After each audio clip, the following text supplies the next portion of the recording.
Evening, everyone. Welcome to regular meeting council for the Township of Malahide on May 15th, 2025. I'd like to call the meeting to order at 7 o'clock.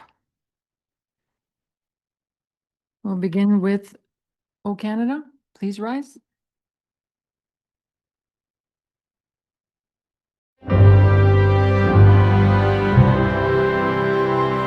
O Canada, our home and native land, true patriot love in all of us command.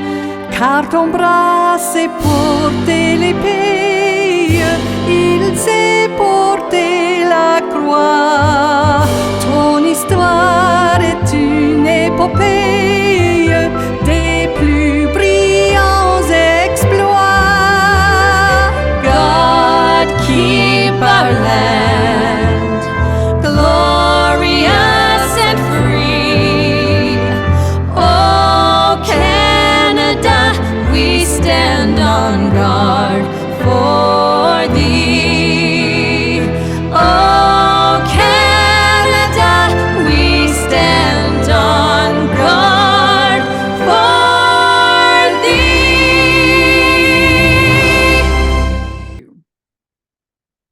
Next is the approval of the agenda. Any changes or additions?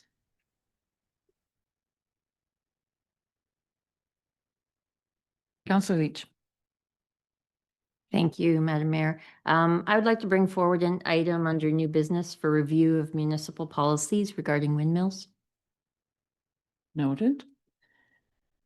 Anyone else? Deputy Mayor? Yeah, I'd like to bring up a road update and traffic concerns. Thank you.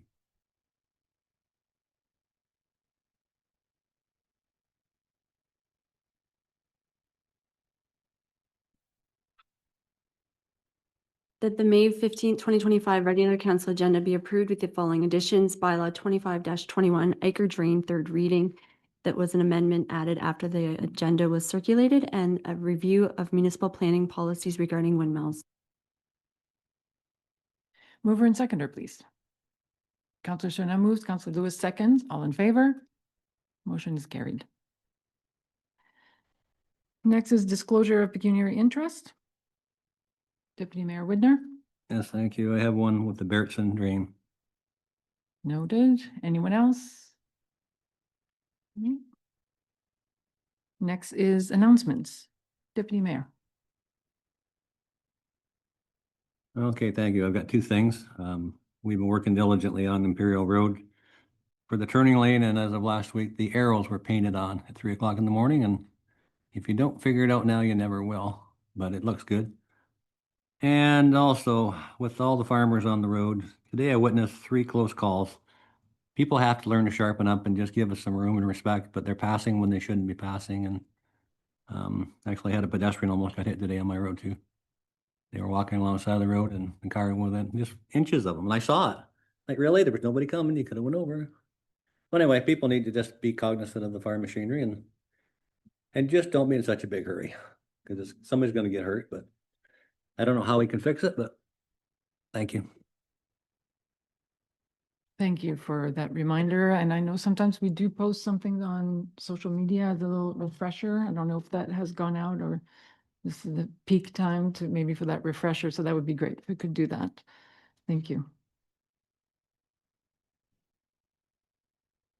Okay, so next we're looking at the adoption of minutes from our previous meetings. So we're looking at the minutes of May 1st, 2025. Any errors or omissions? Seeing none, the motion. That the minutes of the regular council meeting held on May 1st, 2025 be adopted. Mover and seconder, please. Councillor Leach moves.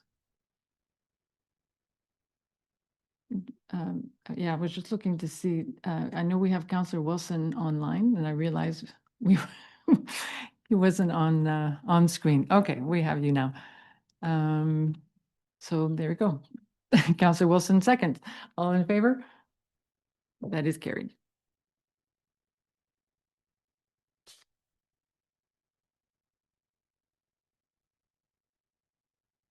Next, we have a public meeting for a rezoning application. So I'll call the meeting to order with the resolution, please. The council adjourns its regular meeting at 7:05 PM in order to convene in a public meeting under Section 3412 of the Planning Act. Mover and seconder, please. Counselor Lewis moves, Counselor Cerna seconds. All in favor? Motion is carried. So this is a public meeting as required by the Planning Act to allow any person an opportunity to make representation with respect to a proposed zoning bylaw amendment relating to the property known municipally as 52925 Nova Scotia Line. Clerk Adams, can you tell us the method of notice and when was the notice given to the public for this meeting? This public meeting was advertised in the Amer Express for 2 consecutive weeks on April 30th and May 7th. In addition, affected property owners within 120 meters were mailed a notice at minimum 20 days prior to the meeting. Thank you. Mr. Steele, can you provide an overview of the application and have there been any comments received? And welcome. Thank you, Madam Mayor. The owners had previously filed a consent application to sever a surplus farm dwelling. That consent was previously approved by Land Division Committee, and as a condition of that approval, required a zoning bylaw amendment to rezone the proposed retained lands to prohibit a future residential dwelling in accordance with provincial and municipal policies. In addition, it would also rezone the proposed severed parcel to the A4 zone, which is typically applied to these types of lots that are become more sort of rural residential in nature. And that A4 zone will also include a site-specific exception that would recognize the location of an existing accessory structure. No comments have been received from agencies or the public, and staff have reviewed the application and finds that it meets all the applicable planning policies. And so staff will recommend that the application be approved. And that concludes my presentation. I have no questions from members of council. Thank you for that overview. Is there anyone attending online or in person related to this application? No, we don't have anyone. Members of council, any questions or comments? Seeing none, there's no further discussion, then please be advised that any person wishing further information regarding the passing of the proposed bylaw amendment should contact the clerk. So for now, we'll proceed with the adjournment of this meeting. That the planning public meeting adjourn at 7:08 PM and council reconvene in its regular meeting in order to continue with its deliberations. Mover and seconder, please. Counselor Cerna moves, Counselor Glinski seconds. All those in favor? Motion is carried. And now for the consideration of the planner's report. That report number DS 2517 entitled Zoning Bylaw Amendment Application of Underhill Farms Limited, Randy and Linda Underhill, relating to the property located at Concession 1, east part of Lot 31, Lot 32, 52925 Nova Scotia Line be received, and that the zoning bylaw amendment application number D14Z0625 of Underhill Farms Limited, Randy and Linda Underhill, be approved for the reasons set out in this report. Mover and seconder, please. Counselor Lewis moves. Counselor Glinski seconds. All in favor? The motion is carried. Thank you. We'll proceed to our next public meeting, another zoning bylaw application. We'll call this meeting to order with a resolution, please. The council adjourns its regular meeting at 7:09 PM in order to convene in a public meeting under Section 3412 of the Planning Act. Mover and seconder. Counselor Leach moves. Counselor Cerna seconds. All in favor? Motion is carried. So again, this is a public meeting as required by the Planning Act to allow any person an opportunity to make representation with respect to a proposed zoning bylaw amendment relating to the property known municipally as 51038 and 51048 Nova Scotia Line. Clerk Adams, can you tell us the method of notice and when was the notice given for this public meeting?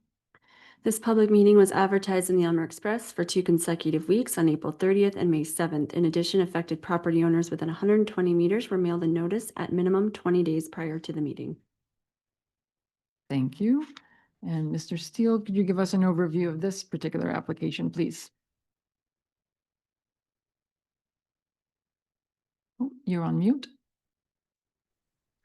The owners of this property own several other farm parcels in the township, which all contain dwellings. And as a result, the owners are seeking to sever the dwelling in this property as it becomes surplus to their needs of the farm operation.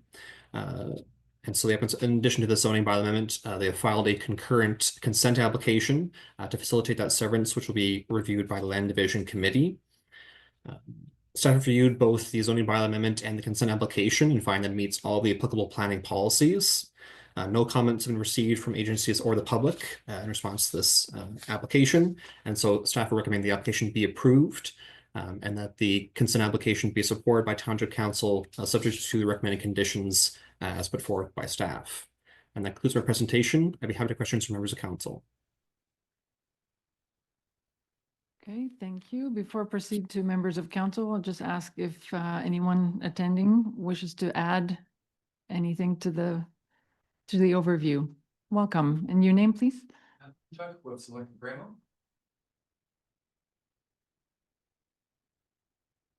Is it this one? Okay. We're the planning consultants working on behalf of the landowner for this rezoning to permit surplus farm dwelling consent on the subject lands. I'd first like to thank staff for all their hard work on this project to date. We've had an opportunity to review staff's report and welcome their recommendation for approval. And as Eric noted, we note that there have been no comments from the public thus far. The purpose, of course, and intent of this zoning bylaw amendment is to change the zoning regulations to allow this surplus farm dwelling consent. The specific regulations include a reduced lot area for the lands to be retained, a reduced lot frontage for the lands to be retained, and a maximum accessory building floor area for the lands to be severed. We also note that this consent will be going to the Land Division Committee in 2 weeks' time. I'm happy to answer any questions you may have and encourage council to endorse staff's recommendation. Thank you. Thank you. And now I'll turn it over to members of council. Councillor Glinski. I did. There it is. Madam Mayor, to the gentleman that was just up, whatever became of the 2 apartments that were in the barn on that property? Because that would be 2 separate living accommodations. I don't know who can address this, Mr. Steele or yourself. Through Madam Mayor to the councillor, it is my understanding that that was addressed through a previous bylaw enforcement matter for those additional units, and that those have since been removed and the bylaws now in compliance. Thank you for that. Councillor Glinski, does that clarify your? What does that mean? Does that mean that the 2 apartments were removed? Through Madam Mayor, I don't have all the details of that previous matter. It's my understanding that there was some form of bylaw enforcement, and that the accessory or the building was now made to comply with requirements of the zoning bylaw. But so it's my understanding that those are no longer in place. Did you wish to add anything? No, that's correct. Yes, okay. So the matter's been resolved. Okay. So there are no more apartments in that barn then? Okay, thank you.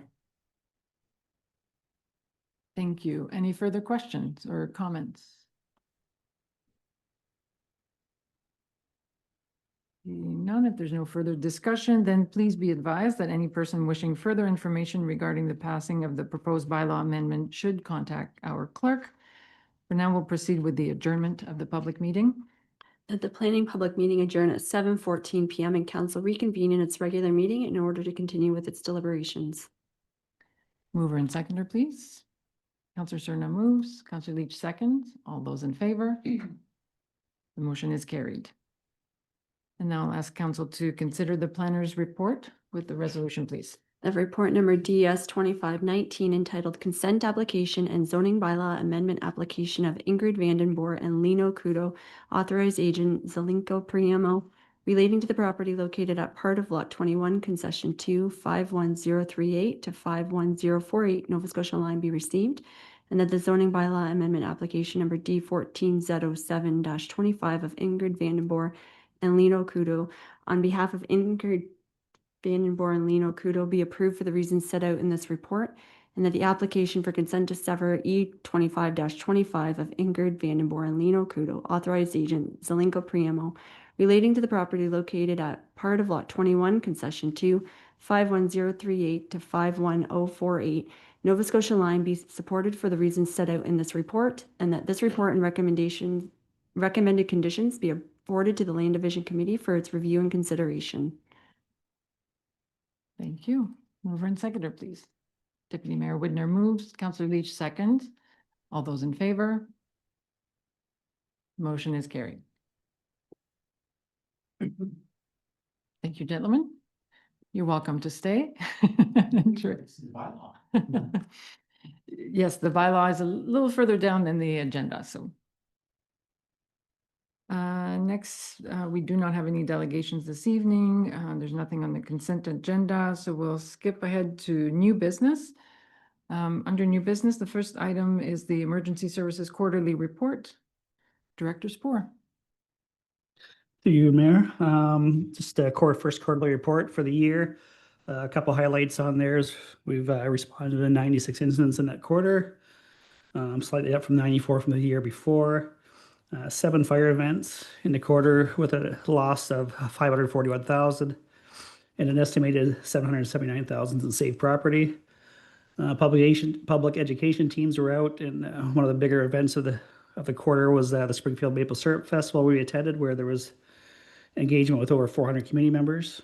And we continue our monthly safety messages. Generation of $37,467 in revenue for the quarter from motor vehicle collisions, hosting and delivering training programs, facility and tower rentals, and fire file searches. Also, 208 burn permits were issued, 2 commercial property inspections, and 8 compliance orders. If council has any other questions, I'd be happy to answer. Thank you. Questions or comments? Councillor Leach. Thank you, Madam Mayor. Through you to Director Spoor. What exactly are people searching for when a file search request is made? File search are mainly for if they're doing a property transfer of a property to another person, that they ask for fire inspections or any other history reports that are on the property. Thank you. Thank you. Any other questions or comments? Seeing none, the motion, please. That report number F2507, entitled Emergency Services Quarterly Activity Report, January to March, be received. Mover and seconder. Deputy Mayor Widner moves, Councillor Leach seconds. All those in favor? That is carried. And Director Spoor, you have another report for us, the Firehouse Subs Grant. For you, Mayor. Yeah, it's just a report that we've been awarded a grant for just under $30,000 from Firehouse Subs. Their public safety foundation offers money to fire departments in the country for equipment and other events for training and other good stuff. So we applied for a side-by-side. We're successful in our first attempt, and they're going to issue us the $29,437 to cover it. This will help our response in rural areas and back of farm properties and down trails and stuff like that, where we can't get fire trucks and stuff back to. So the grant itself was applied for, and next year's next year's budget for capital, we had $50,000 allocated for this unit, which includes some other equipment, which that's all we need now is the other equipment. So this will take care of $30,000 of that to help out for next year. It'd be nice to, when we get a piece of equipment, we'll get it advertised out for us, and it's a nice contribution. So if anybody's got any questions, I'll be happy to answer. Thank you. Good news story. Any other questions or comments? Deputy Mayor Widner. Thank you, Mayor. Through to Jeff. That's a really good score. That's a nice thing to be getting. Is it multiple seats? You're getting like 2 rows of seats in this one, or? Yeah, it's basically a 4-door unit where you could put 4 people in. I think there's like 5 seats, but 4 people comfortably with the little box on the back. Our goal is to be able to buy what they call like a litter trailer that goes behind it, where you put the they call Stokes basket, where somebody got to take out that basket. You see that yellow basket they have on the helicopters and stuff? It clips to a trailer, so you can walk somebody out without having to carry them out. And then possibly as well add a small little pump in the back. So if you're doing grass fires or something, you could take a little bit of just a small portable pump and stuff with you. So that's a unit that we could just interchange with stuff. I have also replied for a grant for a trailer for it. So from Farm Credit. So that was just applied for the other day. So we'll know about that in 30 to 90 days or so. So These applications are bearing fruit, a good investment of time. Thank you for seeking them out. Any further comments or question? The resolution, please. That report number F-2508 entitled Firehouse Subs Grant be received for information, and that Mallard Council approves and authorizes the agreement between the Township and Firehouse Subs, granting the Director of Fire and Emergency Services and the Director of Corporate Services the authority to execute the grant agreement on behalf of the Township. Thank you. Mover and seconder. Councillor Leach moves, Councillor Wilson second. All those in favor? Motion is carried. Next, we'll move to Director Godby, first report regarding the tender results. Thank you, Madam Mayor. Through you to council. Report PW 2514 is the tender results for the Eicher drain. As council may recall, back in April, we had been directed to issue this tender for the drain as had been approved as designed. The engineer's estimate for this drain was approximately $191,000. Our tender came in at 175, which is very favorable. So we are looking to award this bid to Robinson Farm Drainage in the amount of $175,600 in order to have this drain constructed. If there are any questions or concerns, I would happily entertain them. Thank you. Questions or comments from council? Seeing none, motion please. The report number PW 25-14 entitled Tender Results Eicher Drain be received, and that the tender for the Eicher Drain be awarded to Robinson Farm Drainage Limited in the amount of $175,600 plus applicable taxes. Thank you. Mover and seconder, please. Councillor Cerna moves, Councillor Lewis second. All those in favor? Motion is carried. Next is another petition for drainage. Mr. Godby.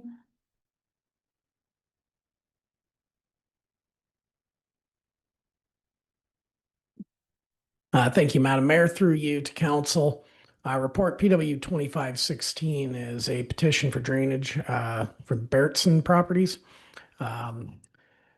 If council may recall that these properties had come forward for land severance a little while back. Part of the conditions were that they would petition for a drain to get a legal and adequate outlet for their water.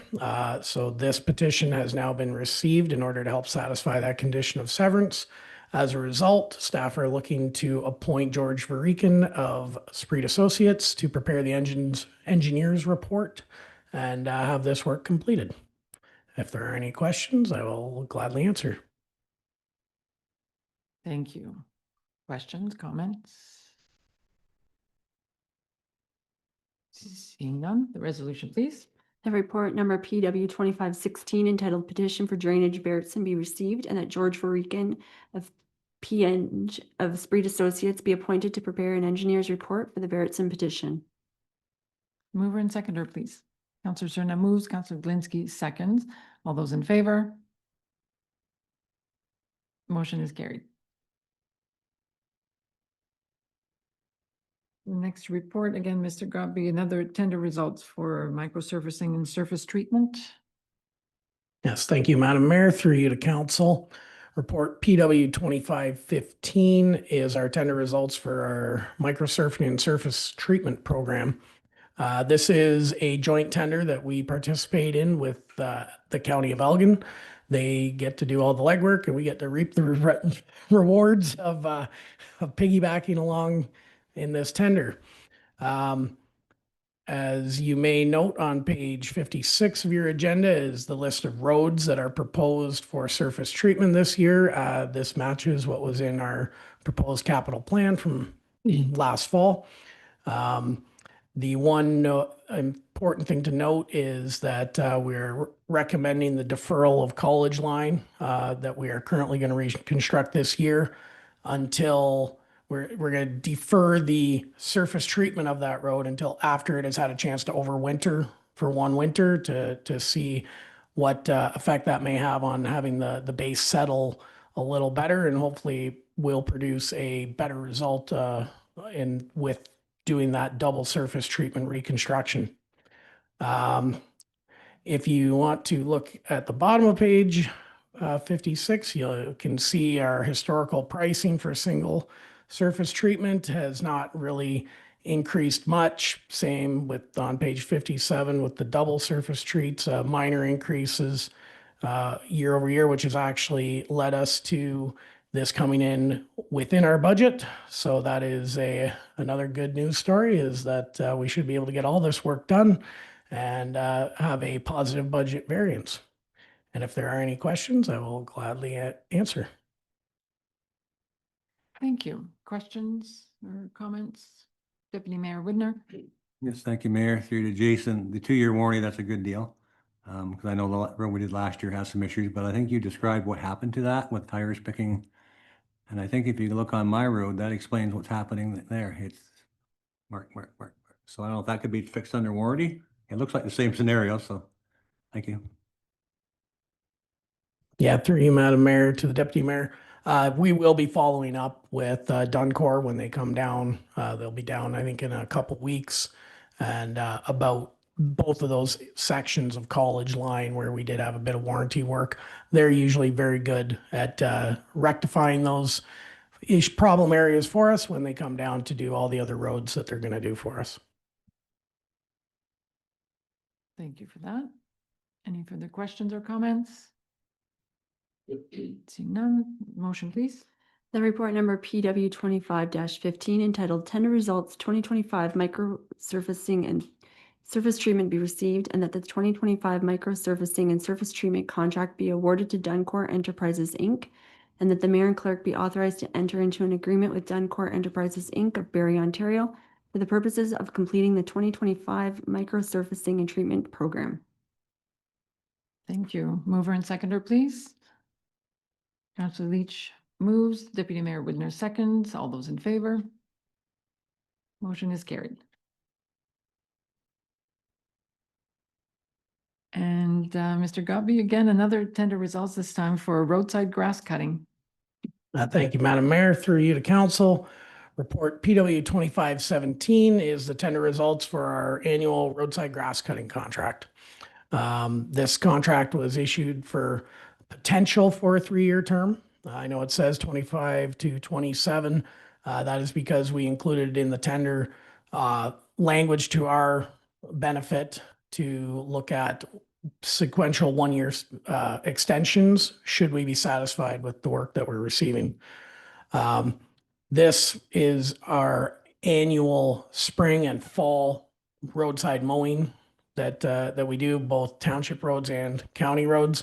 We also receive provisional pricing for the third cut that is always done, that midsummer cut that we do in the Amish settlement area.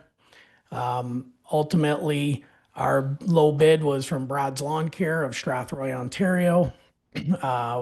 We've received positive reference checks and are recommending that work be awarded to them. If there's any, well, I would also note the important thing that this year all the budget numbers came in higher than anticipated. It is still well within our operating budget and within variances that we will have within said budget. It might result in a minor reduction in some of the roadside brushing that we had intended on doing. However, we recognize that this grass cutting does need to be done. It is an important piece of work, and we will adjust our operations as needed to make sure that we can get it done. there are any questions, I will gladly answer. Thank you for that.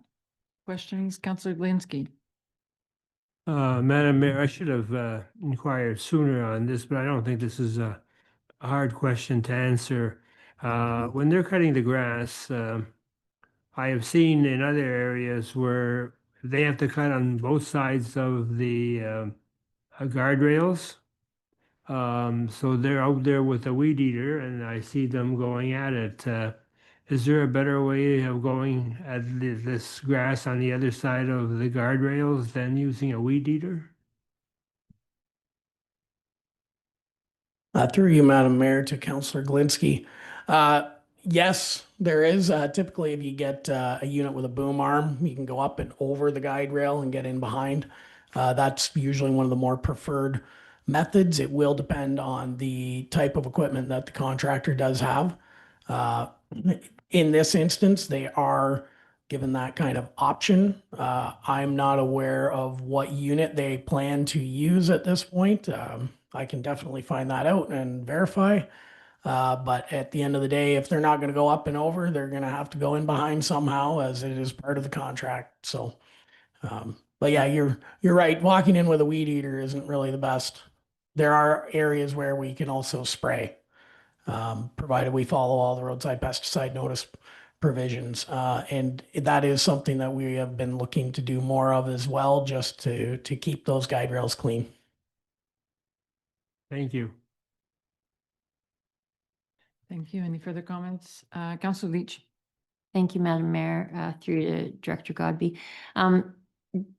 Do you have any explanation why prices jumped so considerably? Is there some particular reason, or is it just general circumstances?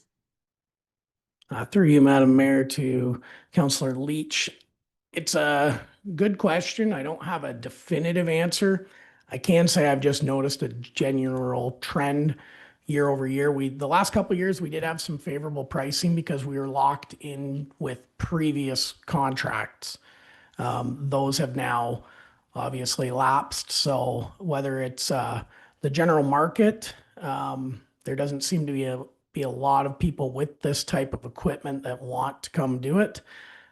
There is a lot of headache that can come with it, which I think they may be recognizing and charging more because their insurance requirements have gone up.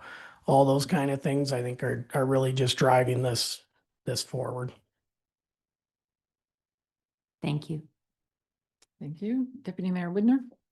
Yes, thank you, Mayor. Through to Jason. Jason, did we specify the type of mower? I know it's been a little bit of a contentious issue before. The bush hog ones kind of just, when they get dull, they kind of make a clumpy mess, where the disc blind ones cut it off and drop it. Seems to me it does a lot better job. Did we specify the type of mower, or did they just do that themselves? We have the specification for the that just for the cuts that they need to do, and we have retained the right to inspect and improve their equipment. I don't think we actually specified that you must have a side sickle mower or a boom mower on an arm. But we have, because of those types of issues where we had somebody who was trying to use basically a zero turn mower to cut roadside grass, we had to build those types of securities in. We didn't want to be too specific in the exact type of mower that would be used, but we do have that option. And Ryan has satisfied himself with the mower that has been proposed.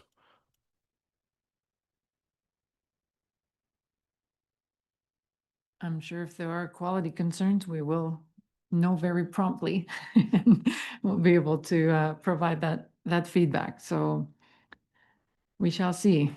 Thank you. Any other questions or comments? If not, Councillor Glinski? Just to follow up, I noticed that there's some mention of cutting right to the fence.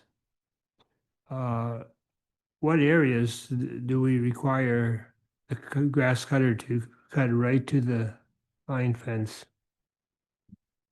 Through you, Madam Mayor, to Councillor Galinsky.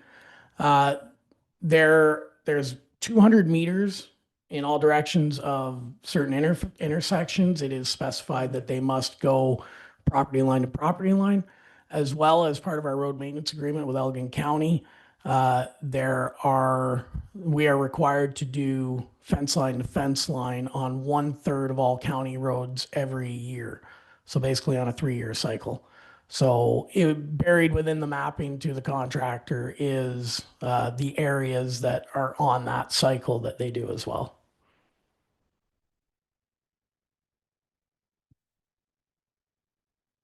Okay, if there are no further questions on the resolution, please. Jason, just to confirm, that is.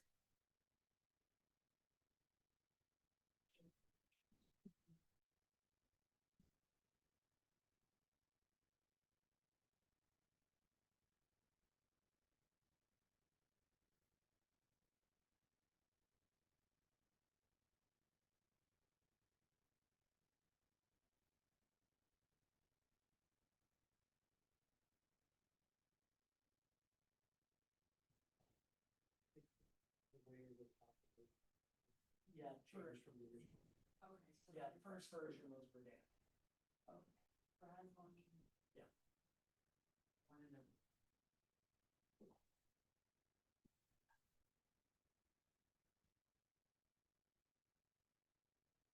When you're ready, the resolution, go ahead. The report number PW 25-17 entitled Tender Results Roadside Grass Cutting 2025 to 2027 be received, and that the roadside grass cutting contract be awarded to Brad's Lawn Care Limited, and that the mayor and clerk be authorized to enter into an agreement with Brad's Lawn Care Limited of Strathroy, Ontario, for the purpose of completing the roadside grass cutting program.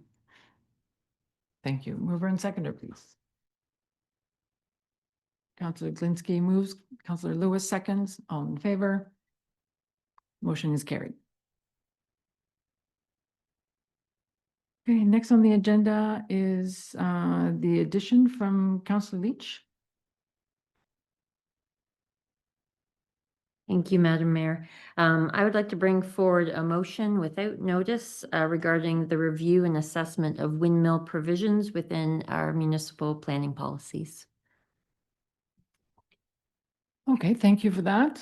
So procedurally, with a motion without notice, so we do require council's approval to waive the usual notice requirements. So, and we must be approving that without debate and with a majority vote.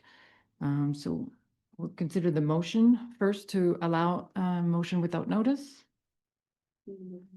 Just mover and seconder. Councilor Glinski moves, Councilor Lewis seconds. All those in favor? And that is carried with a majority. Proceed with the item. So can you read the actual motion then? Thank you, Madam Mayor. I now move that staff be directed to review and assess windmill provisions within the municipal planning policies, specifically to assess whether they should be removed, to evaluate the potential implications for the township, and report back their findings. Thank you for that. Is there a seconder for the motion? Councillor Serna moves. Oh, second, sorry. Councillor Leach moved, Councillor Serna seconded. Questions, comments? Do you want to add additional background to your request? Councillor Leach? Thank you, Madam Mayor. Given the fact that there's a proposed project, having done our homework on how we should receive any project like has been suggested, it puts us in a good position to make decisions in the future.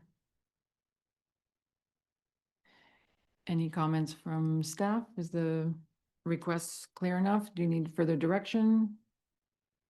Through you, Madam Mayor, I think the request is quite clear, and I can direct staff to follow through with a report that we can bring back to council. Any further questions or comments? Okay, so thank you for bringing that forward. Again, We still have not received a request for a letter of support, but we might as well prepare and start collecting information. And so that will set us on that path in the event that council was asked to consider a letter of support. So Councillor Cerna? Thank you, Madam Mayor. We know it's coming. It's not if, it's when the letter of support's going to come. So I think it's behooves us to be prepared like a Boy Scout and be proactive and be leaders in the field. Like they always say in the dog sledding world, if you're not the lead dog, the view never changes. So we want to be ahead of the game. So I think it's a good idea to look at it well. We've done our homework. We've heard from the public. At least I have dozens and dozens and dozens of times. So if we want to represent our constituents well, we want to be prepared, and this is part of it. So I think we should go ahead and do it and do it well and be prepared, like I said. So I'm all for it. Not a problem.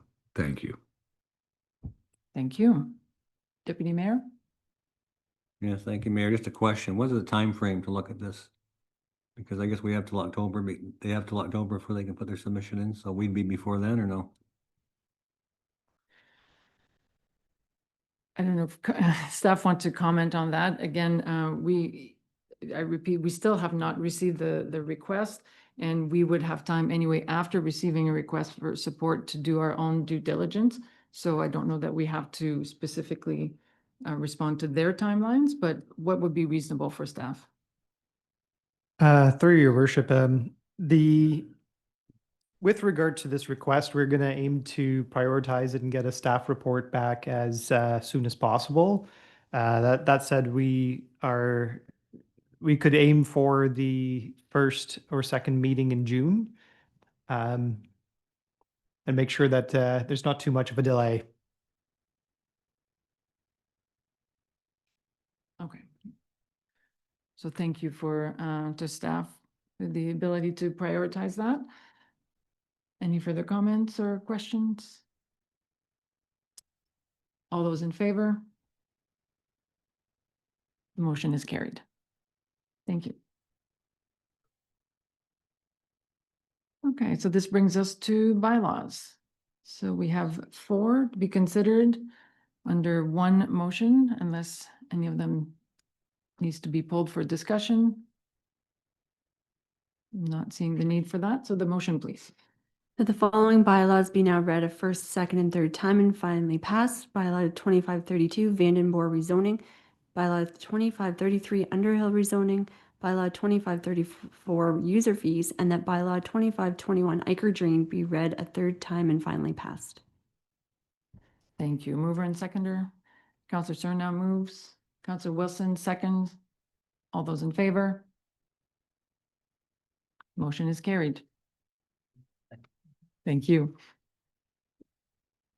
This brings us to the Committee of the Whole. We have a few items for the committee this evening, so can we have the motion to move into Committee of the Whole, please? Resolved that we do now move into Committee of the Whole.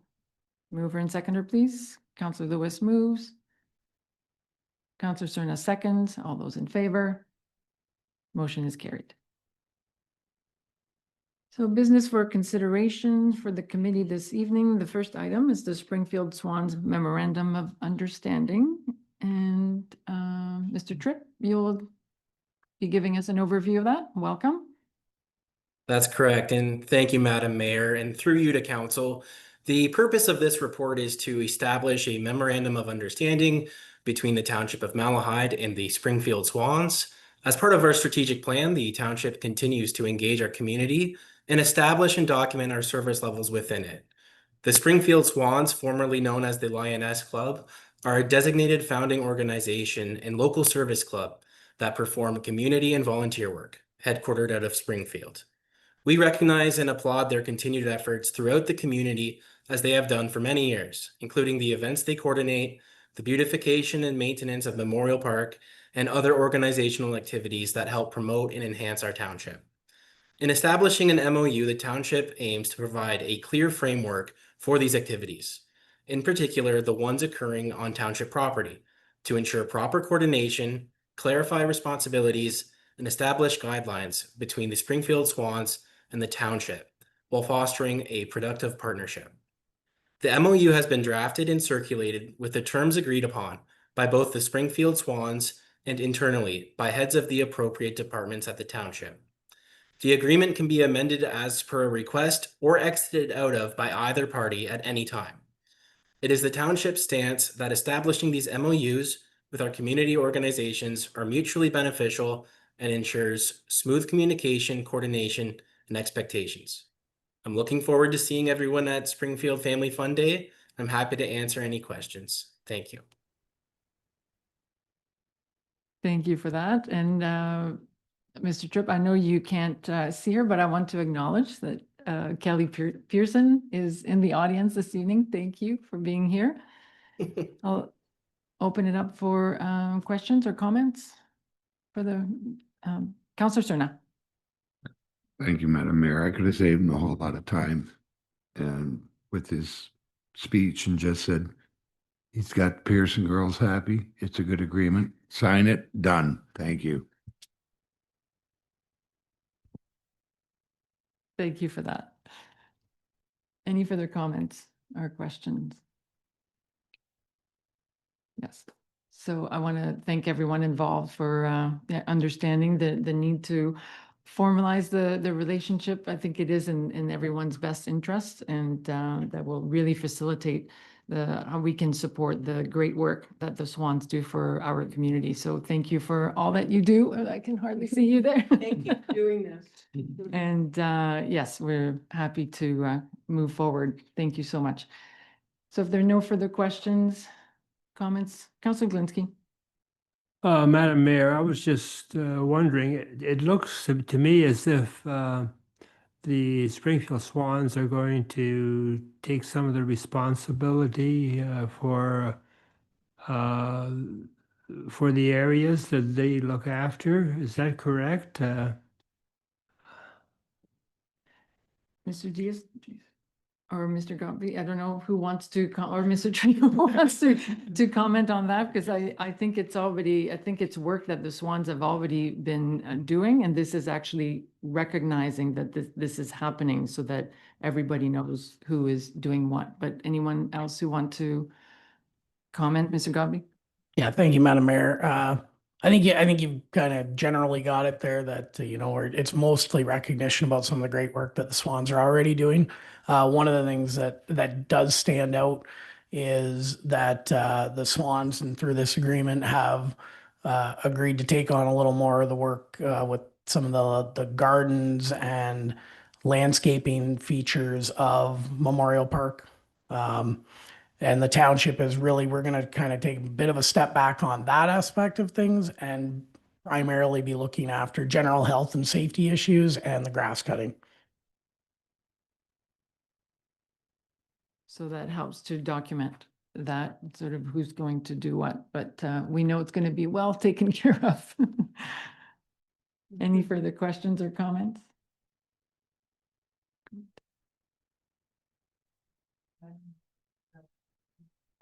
The resolution, please. The report number DS 25-20 entitled The Springfield Swans Memorandum of Understanding MOU be received, and that the committee recommend that council approves the memorandum of understanding between the township and the Springfield Swans, a long-standing local service organization, setting out the roles, responsibilities, and terms governing their use of municipal facilities and continued contribution to community development. Thank you. Mover and seconder, please. Councillor Leach moves. Councillor Wilson seconds. All those in favor? Motion is carried.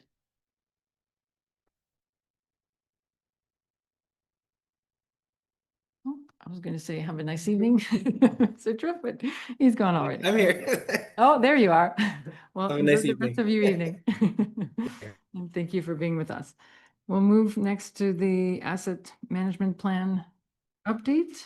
So for that, welcome Talia Jones. Take the lead, or Mr. Boylan. Thank you, Madam Mayor, and to you and council. We have a presentation here. I'm just got it pulled up. Perfect.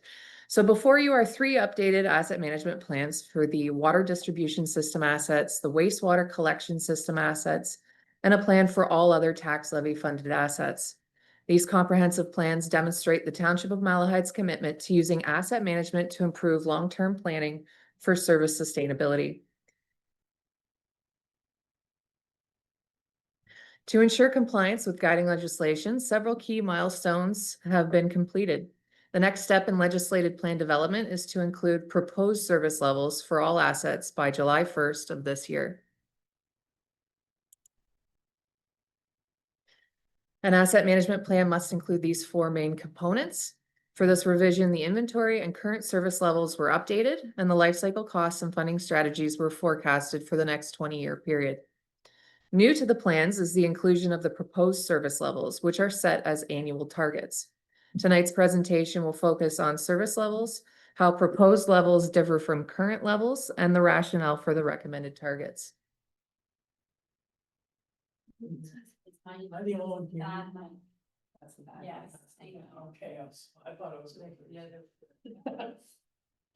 Is that better? Okay.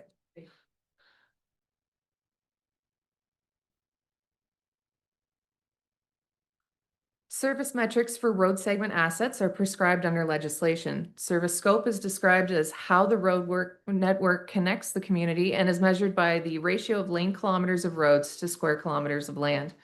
The majority of the road network is currently comprised of collector roads with approximately 1.4 total lane kilometers per square kilometer of land.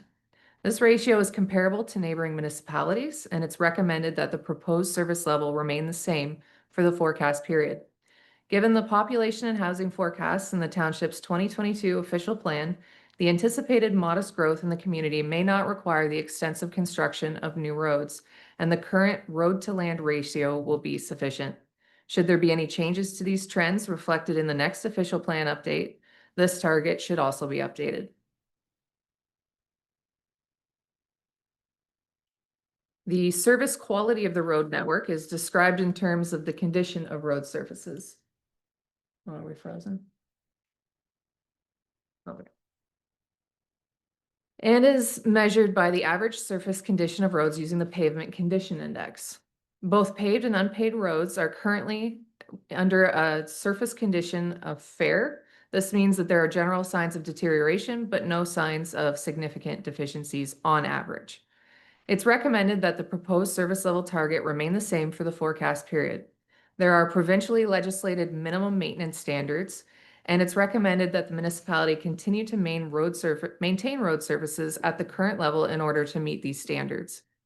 Achieving this target will depend on continuing to fund currently established preservation strategies, such as the gravel resurfacing program and the surface treatment program.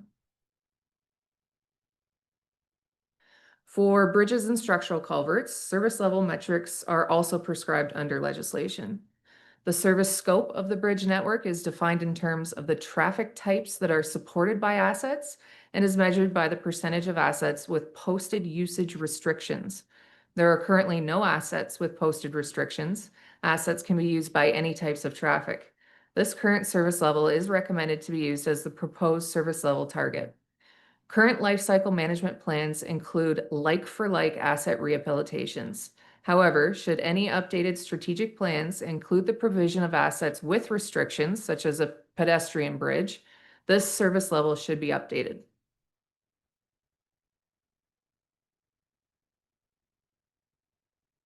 The service quality of the bridge network is defined in terms of the overall condition of assets and is measured by the bridge condition index. Currently, bridges have an average condition of good and structural culverts have an average condition of fair, and it's recommended that these average conditions form the proposed service level targets. These targets are recommended based largely on provincially legislated standards. The provincial minimum maintenance standards also apply to bridges, and there is additional legislation outlining the standards for bridge that states that every bridge must be kept safe and in good repair. It is recommended that the municipality strive to continue to maintain bridges and structural culverts at the current level in order to comply with provincial standards. With continued inspections and preventative maintenance, average conditions should allow the township to achieve these proposed targets.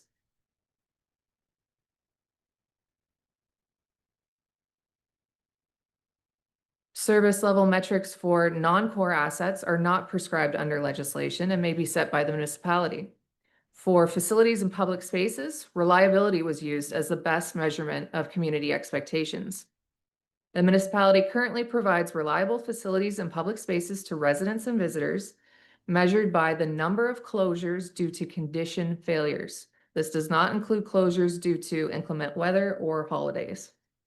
An example of a condition failure closure would be if a facility must be closed because essential asset components, such as mechanical equipment, have failed as a result of underfunded preventative maintenance or life cycle replacements.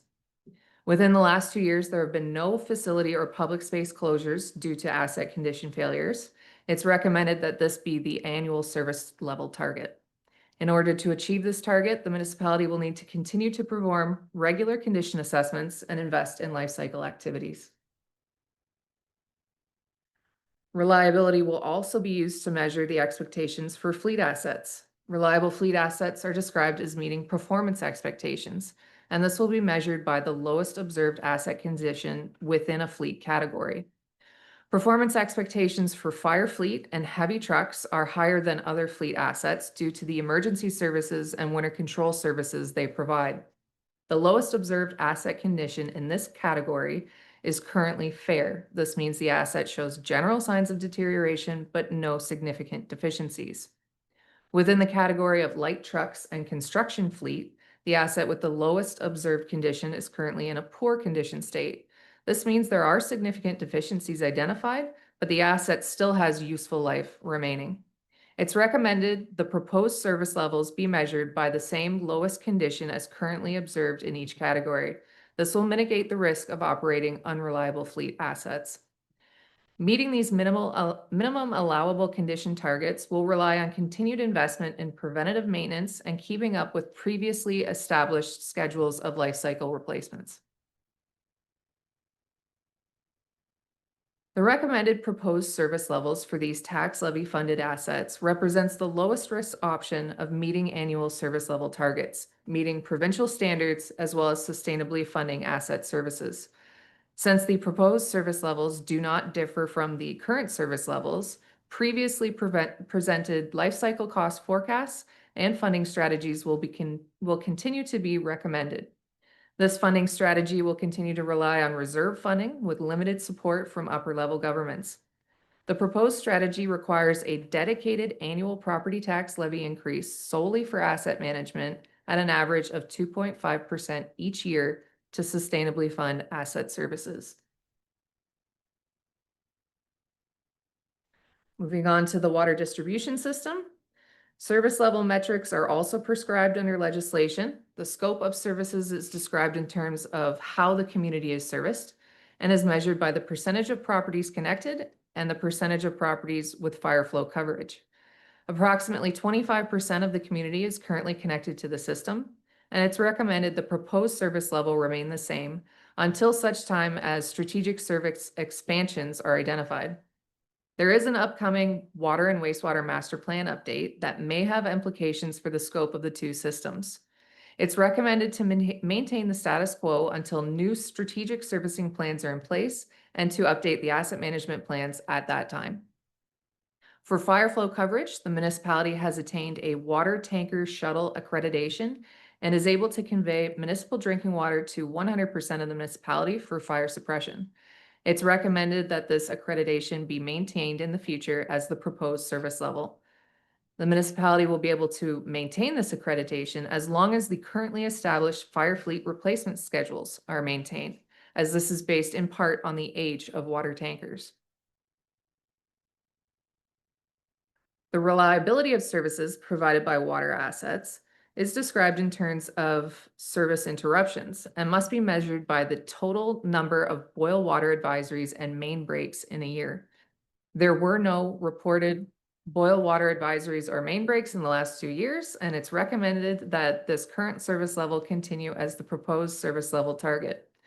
This target will rely on continued investment in preventative maintenance to ensure the system is maintained to a standard that diminishes the likelihood of service interruptions.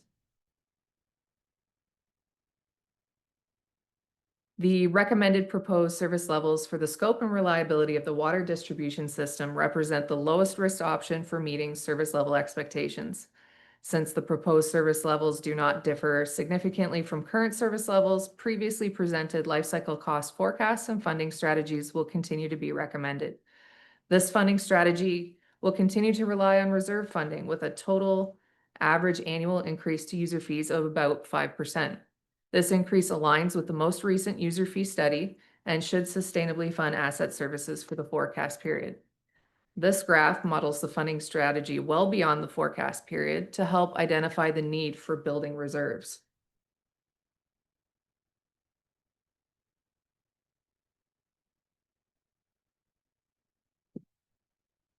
Let go.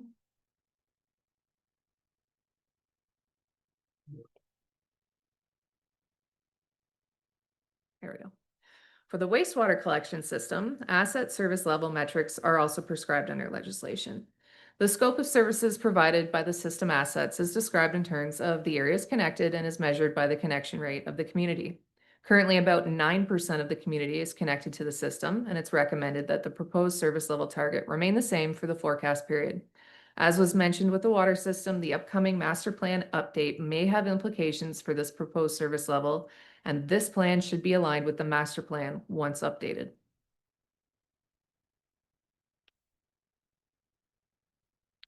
The reliability of services is described in terms of how combined sewers are designed to prevent basement backups, the frequency of overflows, how stormwater can enter the system, and describe the effluent from treatment plants. This description must be measured by the number of days of overflows, basement backups, and effluent violations per year due to wastewater discharge. Currently, there are no combined sewers or sewage treatment plants in the township's wastewater system. Therefore, the number of basement backups per year is the only metric that applies to the system. In the last 2 years, there were no reported basement backups in the community, and it's recommended that this target be used as the proposed service level for the forecast period.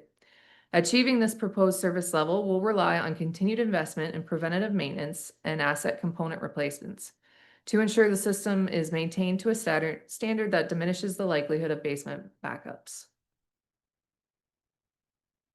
The recommended proposed service levels for the scope and reliability of the wastewater collection system assets represents the lowest risk option for meeting service level expectations.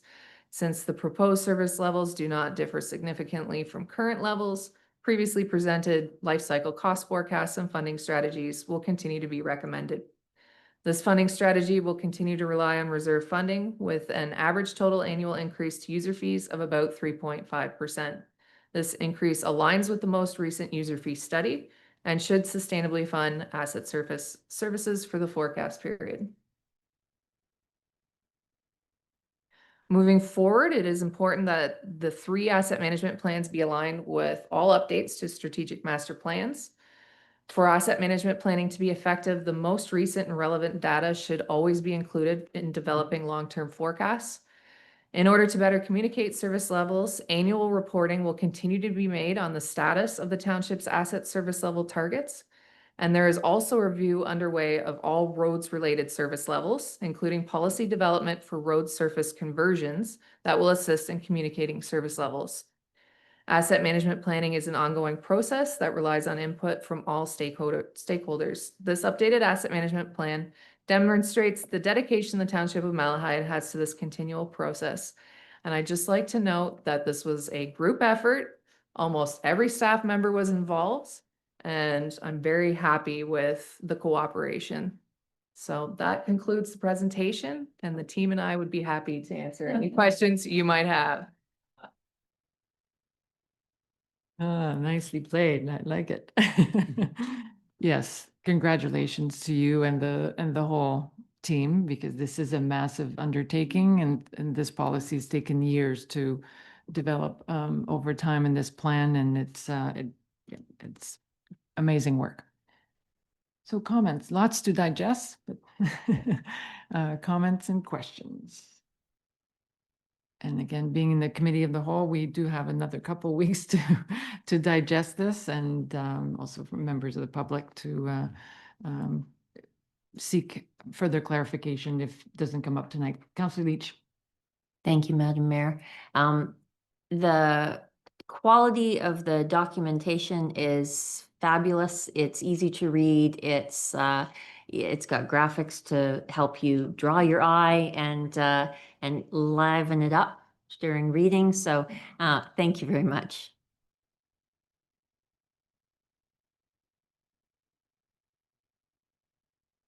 Deputy Mayor Widner. Thank you, Mayor. Did I hear there's supposed to be like a 2% tax increase every year to subsidize all this? And how close are we to doing that, or? That is correct. The slides had a 2.5%. Ultimately, that decision will be made by council during budget time, but we are in a multi-year taxation plan to catch up on infrastructure funding. In fact, in 2025, that was the bulk of our tax increase. Something like 80% of our tax increase was directly related to infrastructure. So yes, there's an existing need to catch up on infrastructure funding. That's going to show up budget after budget.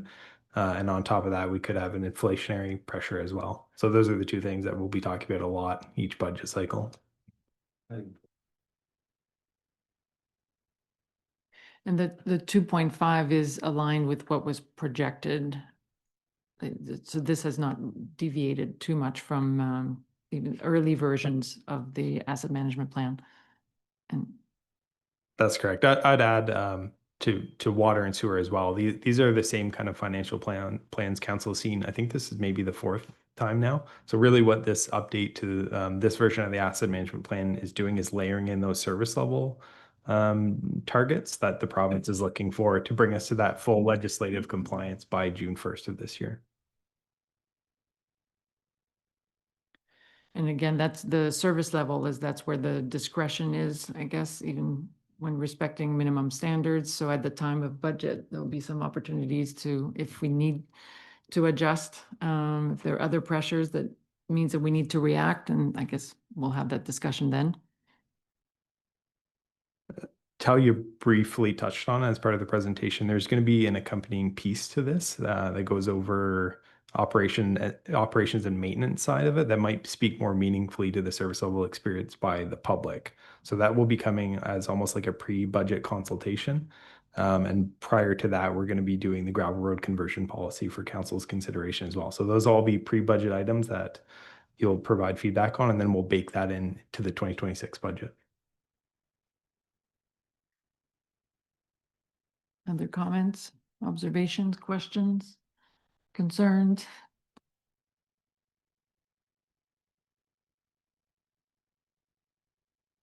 Yeah, I think the sentiment is general in terms of just the clarity of the document. So it's been building and consistently informing council as to where we're heading. And I think everyone seems comfortable with the strategy, the funding strategy. Mr. Godby. Yeah, thank you, Madam Mayor. I can't just sit here and not point out that Talia downplays it a little bit. She's done a lot of hard work on this, and really deserves a lot of recognition from, and my appreciation from everyone in Public Works. Thank you for saying that explicitly. It's important. Yes, this is a lot of data behind, like to come up with a concise document. So still a little bit scary, but thank you for at least, it's easier to tackle if we have clarity as to where we're going. Okay, so it looks like we maybe anything else from staff that you wanted to add? Nothing for now. To be continued. So thank you. So we'll consider the resolution, please. The report number FIN 2509 entitled Asset Management Plan Update be received, and that the committee recommend council approve and endorse the township's 2025 asset management plans as appended. Thank you. Mover and seconder, please. Deputy Mayor Widner moves. Councillor Leach seconds. All those in favor? Motion is carried.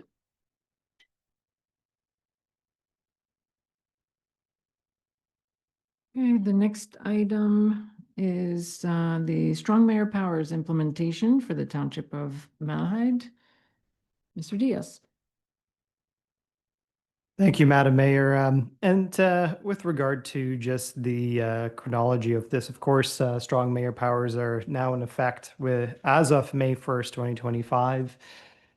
We had provided council with a training session to go over essentially the legislation, and now we're bringing this for the public, this report. So I'll provide a bit of a very brief overview for the public so they can follow along as well. I know everyone here now knows the strong mayor powers very well, as well as the approach that we've taken with regard to the analysis of implementation. So as of May 1st, 2025, the Ontario government has expanded strong mayor powers to additional municipalities, including us, Malahide, to enhance governance efficiency and align local decisions with provincial priorities, especially around housing infrastructure and development. Previously, the mayoral position held a largely symbolic leadership role with limited unilateral authority. These changes grant specific unilateral powers directly to the mayor. With regard to the implementation approach here, the approach outlined in this report emphasizes responsible use and clear protocols for these strong mayor powers, specifically because revocation or the delegation of these powers is not legally possible. Only specific powers explicitly permitted by legislation can be delegated, for example, and therefore the path forward involves ensuring responsible, transparent, and collaborative governance. And providing these recommendations, I consulted with the mayor here. So it has been a collaborative effort to bring this report forward. With regard to just the themes of the strong mayor powers for the public maybe watching, one is the executive authority for the mayor over administrative control of the municipality. So in brief, it means that the mayor can appoint or terminate the CEO and can, as well as with certain senior division heads, excluding statutory roles, as well as making changes to the organization chart. With regard to recommendations, we're recommending to delegate routine managerial responsibilities to the CAO, delegate authority for the CAO appointment and dismissal to council collectively, and to enhance severance provisions to ensure stability and fairness for senior management positions.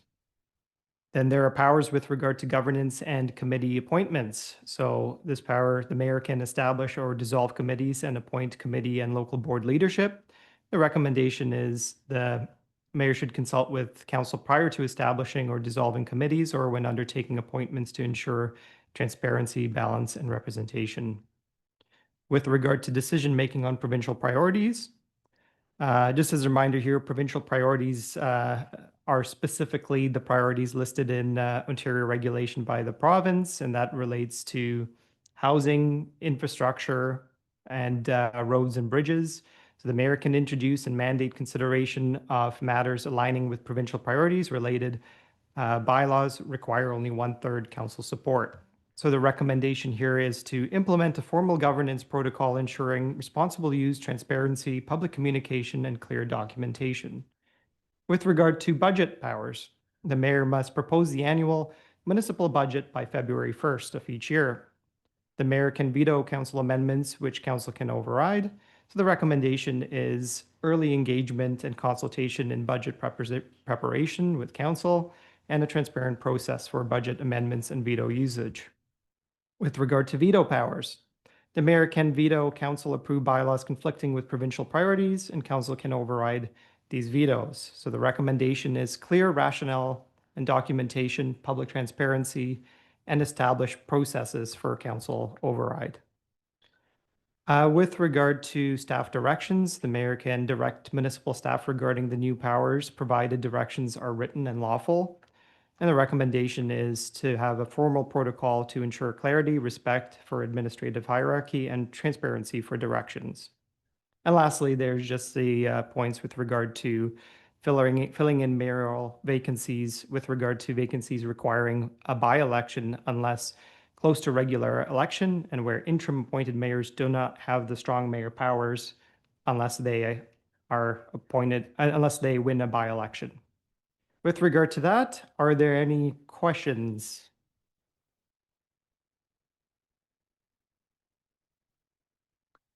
Thank you for that overview. So again, and to recap a couple of things, the what we're considering, the resolution we would be considering this evening is the recommendation that all the resolutions that are drafted in the report be brought to our next meeting.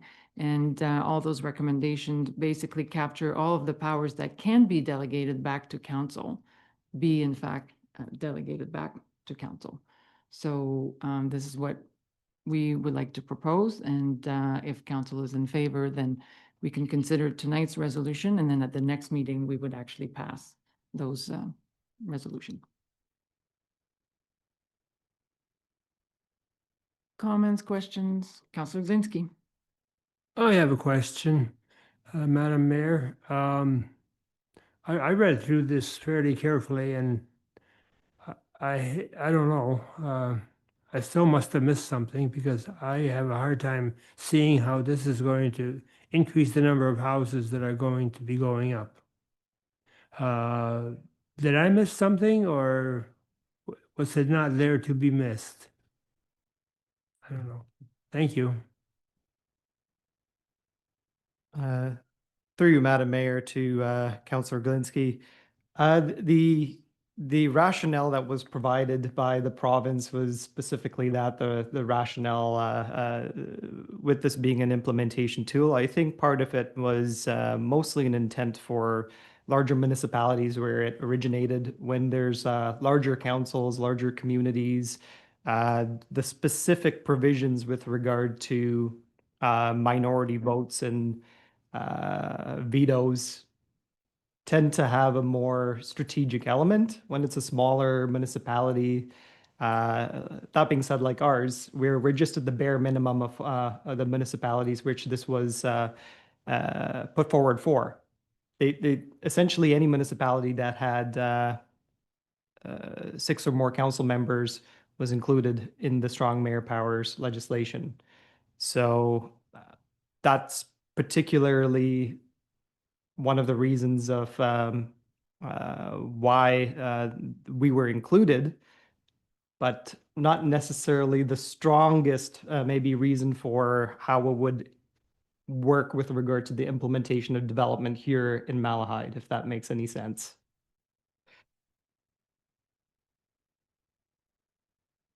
Yeah, and it is recognized as a bit of a one size fits all, like it is one solution that's being applied just based on the number of members of council, but recognizing that not all municipalities have experienced the same kind of barriers to development. So this is being provided as a general tool in the event where development appears to be blocked by council, then the mayor can intervene. And we have seen examples in other municipalities of mayors who have used that power to unlock some developments that were stuck.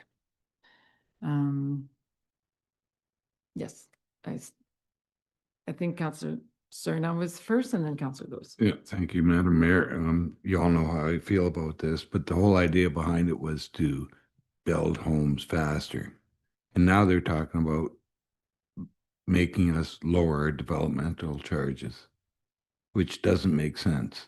We're going to give strong mayor powers to everybody, but they're talking about lowering developmental charges to make sure people can build homes cheaper. And the whole thing is a colossal cluster. Everybody else knows the second word, that. And it just doesn't make sense.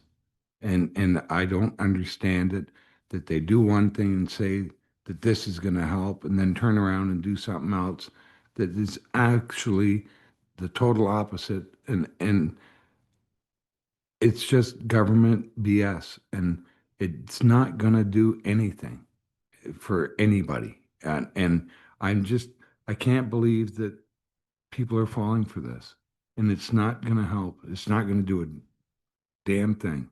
And I'm totally opposed to it. All it's going to do is the wrong things for the wrong person. And I keep saying this, yep, one team, you're doing a great job, you're in everything, and they're throwing a monkey wrench into it.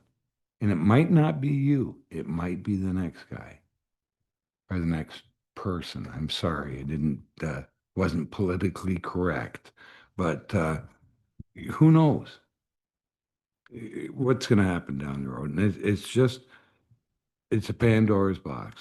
Thank you. Thank you. Councillor Lewis and Councillor Glinski. Through you, Madam Mayor. I just want to say the report, from what I interpret of it, you addressed a few things that I think were brought up in the past and concerns of mayor powers and what the person in power could do. And to see that you've turned it back over to the CEO hiring powers and the budget debating, the only two real things that I thought were a big topic when the topic could get brought up. So I think it's pretty clear. It's pretty open, closed. Nice report, pretty big. Didn't read it all. But no, it was just nice to see that you've handed it back and haven't really changed the rules of our game, you know, our own personal game. So Yeah. thanks. Yeah.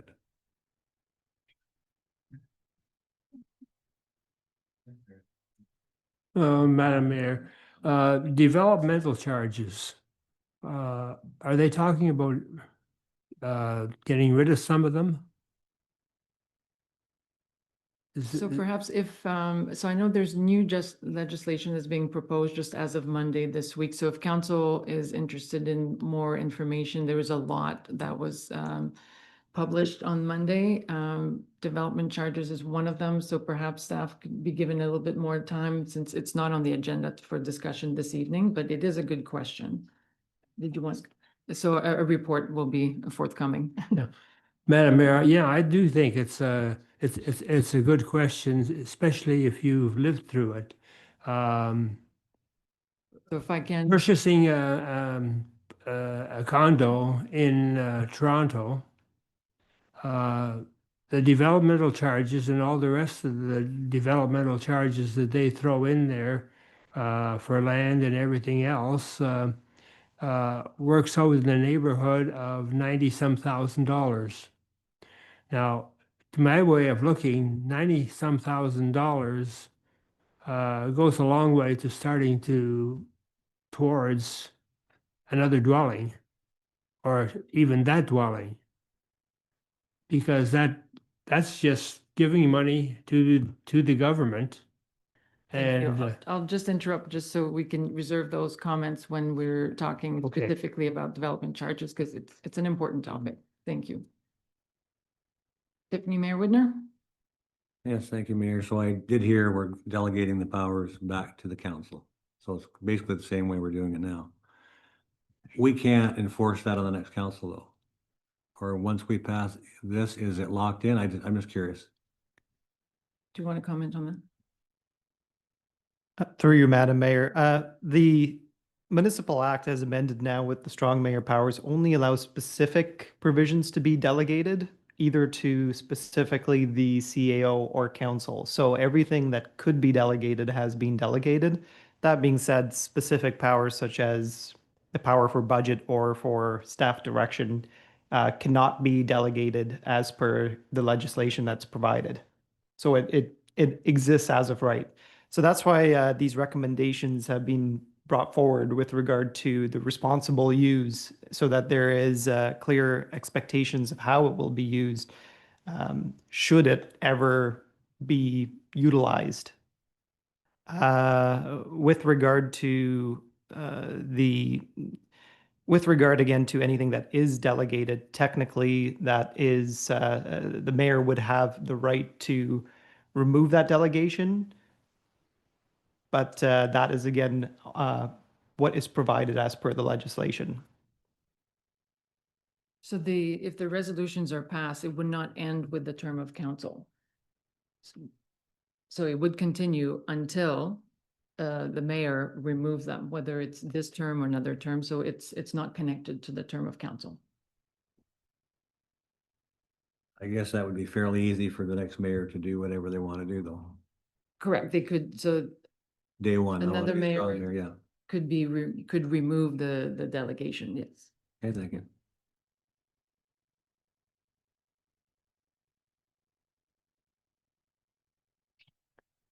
Thank you, Madam Mayor. Yes, and particularly with regard to the capacity of it being able to be removed, I think that's why, again, putting in the strong protocols with regard to how it will be used is more important than, for instance, a lot of municipalities that may just be stating it won't be used. I think it sets the ground with regard to how this would be utilized properly if it ever is used.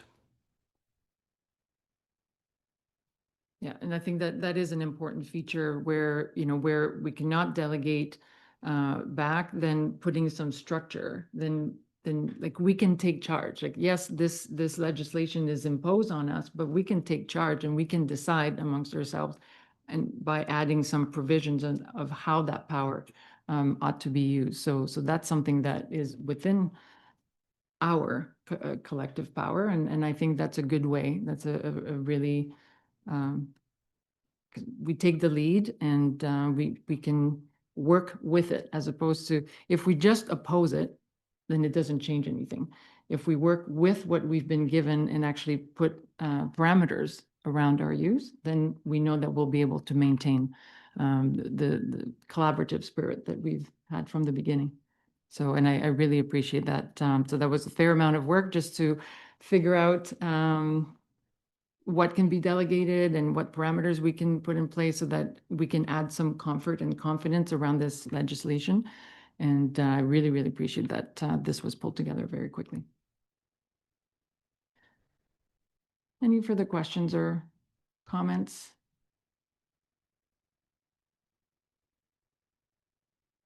Councillor Leach? Thank you, Madam Mayor. So making the best of a unfortunate circumstance. And I appreciate that you are following the one team approach.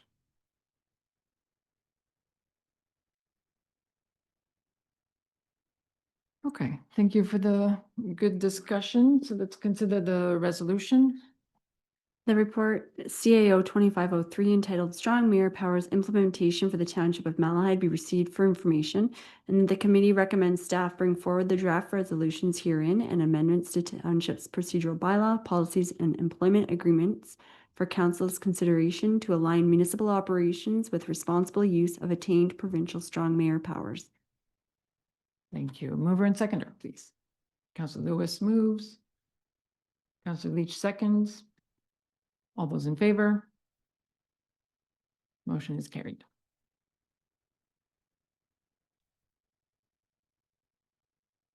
Okay, and I think that is all the business for the committee of the whole. So again, the same thing with this document. We have another 2 weeks before it comes back to council. So there's more time to digest or any questions from the public. We certainly, like, the whole point is to increase the comfort and confidence in everyone, how this will be implemented in Malahide. So let's move out of the committee of the whole with the resolution, please. Resolved that we do now move out of committee of the whole and reconvene the regular council meeting. Mover and seconder. Councillor Lewis moves, Councillor Cerna seconds. All those in favor? Motion is carried.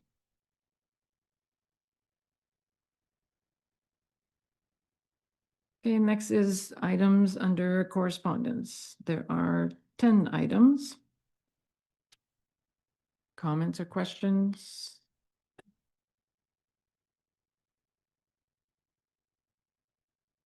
I'll just receive, oh, Councillor Leach.